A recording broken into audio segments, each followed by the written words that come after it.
Dali lang, may report muna tayo. Nagbabalik si Chris Lucas. Ako, ito, lalaki. Magpapaputol daw ng ulo. Pinagpiestahan sa SOCMED.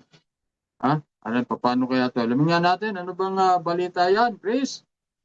Yes, magandang hapon kasamang Raul. Ito medyo parang ano lang to, konting humor pero mamaya talakayin natin ng konti. Pinagpepiestahan at pinagkakatuwaan ngayon sa social media ang post ng isang Pete Lagrimas dahil sa kanyang mapangahas na post sa social media platform na Facebook. Ayon sa kanyang post, ipapuputol umani niya ang kanyang dalawang ulo kapag nanalo sa halalan si Senator Bam Aquino. Ito ngayon ang problema nitong si Lagrimas.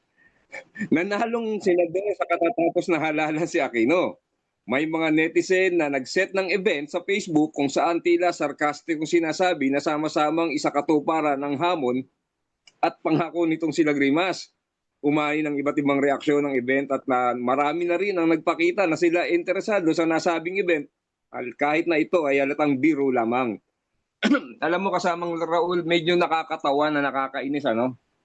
Kasi dito mo masusukat yung voters education nating mga Pilipino. 'Di ba?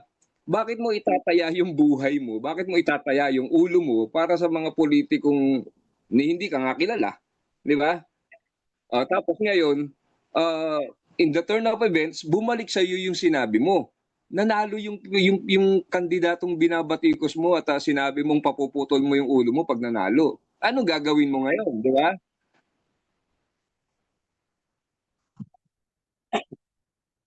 Well, patunay din yan na hindi batayan ang survey kung sino mananalo.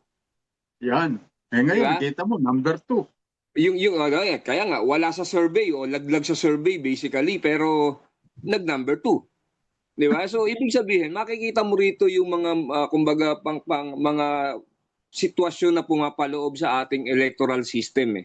Di ba? Tsaka yung mindset ng mga kababayan natin, sana maintindihan nila na ang eleksyon ay hindi biro.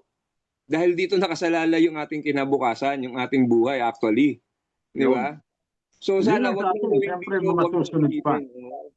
Oo, wag na sanang ulitin ng mga kababayan nito natin na to. Tapos matuto tayo sa pagkakamali.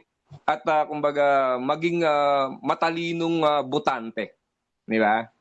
Anyway, Yun. yan muna kasamang Raul. Maraming salamat. Ako, si Chris Lucas nag-uulat para sa DZRJ 8:10 AM ang radyo, Bandido TV. Kasama mo sa pagtatanggol ng demokrasya. Back to you. Okay, yan ang report ni Chris Lucas.